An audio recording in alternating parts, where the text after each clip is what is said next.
Yuk kita lanjut di part 2.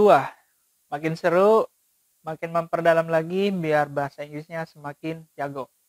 Oke, sekarang kita akan meninjau modal auxiliary dari segi fungsinya atau function.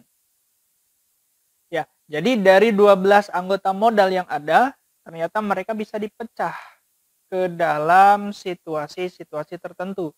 Contohnya situasi ketika kita ingin meminta tolong. Ya, ketika kita ingin meminta tolong kepada orang lain, maka kita bisa menggunakan 3 modal, yaitu ada can, kemudian ada could, atau juga would. Ya. Nah, contohnya seperti apa? Langsung kita cek. Ada Alan dan Budi di sini. Alan berkata, "Bud, can you take my book?" Ya. Sini ada can sebagai modal dan juga take sebagai verb satunya. "Bud, can you take my book?" Kemudian Budi bilang, "Yes, I can." Kalau dia mau memberikan pertolongan, atau kalau misalkan tidak mau, dia bisa bilang, "No, I can't." Contoh yang kedua, ada Adi dan Bella. Adi bilang di sini, "Bell, would you accompany me to market?" Ya, mau nggak? Bisa nggak? Bersedia nggak nganterin saya ke pasar? Kemudian Bella bilang, "Sorry, I can't. I should go to office." Ya, ternyata dia tidak bisa. Nah, di sini ada would, maukah atau bersediakah, kemudian bertemu dengan accompany, ini merupakan verb satunya.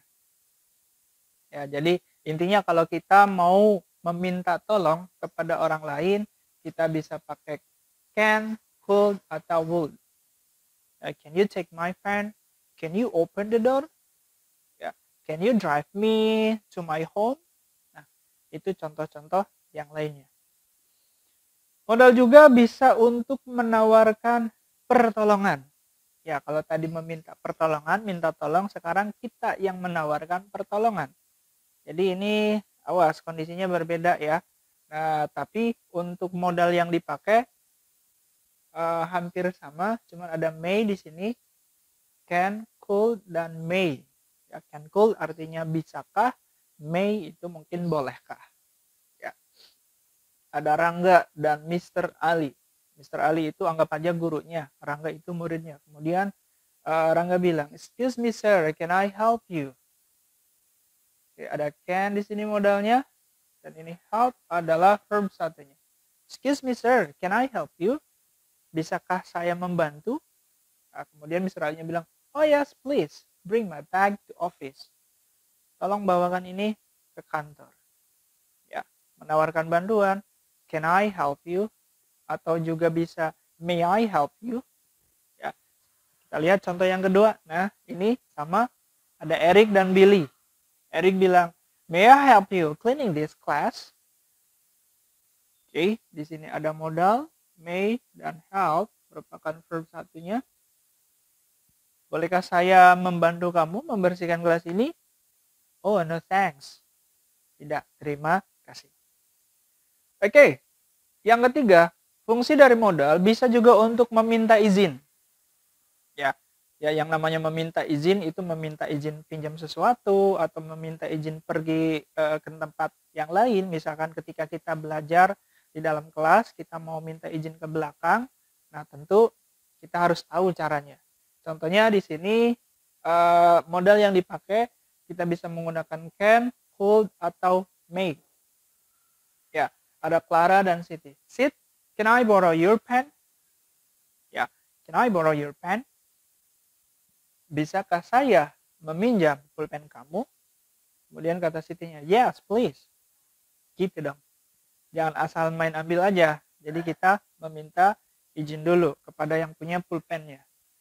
Ada Eddie and James. Eddie bilang, "James, may I drink a glass of water?" Ada may modalnya dan drink di sini verb satunya. Bolehkah saya? Ya, main ke rumah teman kita haus, pengen minum ya, minta izin dulu. Jangan asal minum-minum aja. Kemudian kata Jamesnya, "Just take it in kitchen." Ambil aja tuh di dapur. Gitu ya. Selanjutnya, ya, modal bisa juga untuk menasehati orang lain. Tentu dalam pergaulan kita itu kadang suka menasehati atau mendapatkan nasihat dari orang lain. Namun ketika kita ingin menasehati orang lain, kita bisa menggunakan had better, ought to, yang artinya sebaiknya, dan should, have to, atau must, yang artinya adalah harus. Jadi ada dua kata, sebaiknya dan harus. Kita lihat, ada Komar dan Udin contohnya. Oh my God, my breath is unwell. Napas saya kok ini kurang baik hari ini. Atau minggu-minggu ini ceritanya gitu ya. Kemudian kata Udinnya, you had better stop smoking. You had better stop, ini verb 1, smoking. Kamu sebaiknya berhenti dulu merokoknya. Yaitu adalah sebuah nasihat atau sebuah saran. Ya. Atau bisa juga yang ini kita lihat, oh no, my English score is 40. Aduh, nilai bahasa Inggris saya 40 nih. Kemudian si Najwa memberikan saran, I think you should take English course. Saya kira atau saya pikir kamu harus mengambil kursus bahasa Inggris. Ya, itu sebuah nasihat atau sebuah saran. Jadi sekali lagi kalau mau memberikan saran atau nasihat, ini modal yang dipakai. Oke. Lanjut nomor 5. Modal juga bisa digunakan untuk memprediksi sebuah keadaan atau sebuah situasi. Modal yang dipakai itu ada will atau shall, yang dua-duanya artinya akan.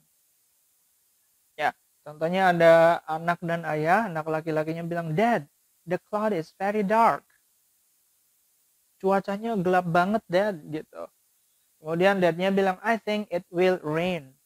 Ada will, modalnya, kemudian rain, ini artinya hujan, sebagai verb satunya. Cuacanya atau itu akan hujan gitu. Dia memprediksi akan hujan, kenapa? Karena tanda-tandanya sudah kelihatan. Jadi kita memprediksi sesuatu karena terlihat tanda-tandanya. Oke ya. Ya, dan yang terakhir, modal bisa digunakan untuk mengekspresikan sebuah keyakinan. Ya, keyakinan di sini maksudnya bukan keyakinan agama kita, bukan, tapi keyakinan di sini seperti contoh yang ada di bawah ini. Oke. Ya, kita tebalkan dulu. Ya. Ada Bambang and Obi. Bambang bilang, "Bi, where is Putra?" Jadi si Obi itu nyariin Putra. Oh sorry, si Bambang. Bambang nyariin Putra. Bi, where is Putra? Kemudian kata Obi bilang, I think Putra is sleeping. Last night, he stayed up with his friends. Saya kira Putra sekarang masih tidur. Ya, si Obi itu memiliki keyakinan bahwa Putra sekarang masih tidur. Kenapa? Karena last night he stayed up with his friend. Tadi malam dia bergadang dengan teman-temannya. Jadi dia yakin bahwa Bambang sekarang pasti masih tidur. Semalamnya habis bergadang. Ya. Jadi sekali lagi fungsi dari 12 modal auxiliary itu bisa kita gunakan dalam 6 kondisi yang ada di sini. Selain 6 kondisi yang ada di sini juga, modal juga bisa digunakan di kalimat-kalimat yang biasa. Oke, paham ya? Ya, thank you so much for watching and see you in the next video. Kita lanjut lagi ke part 3.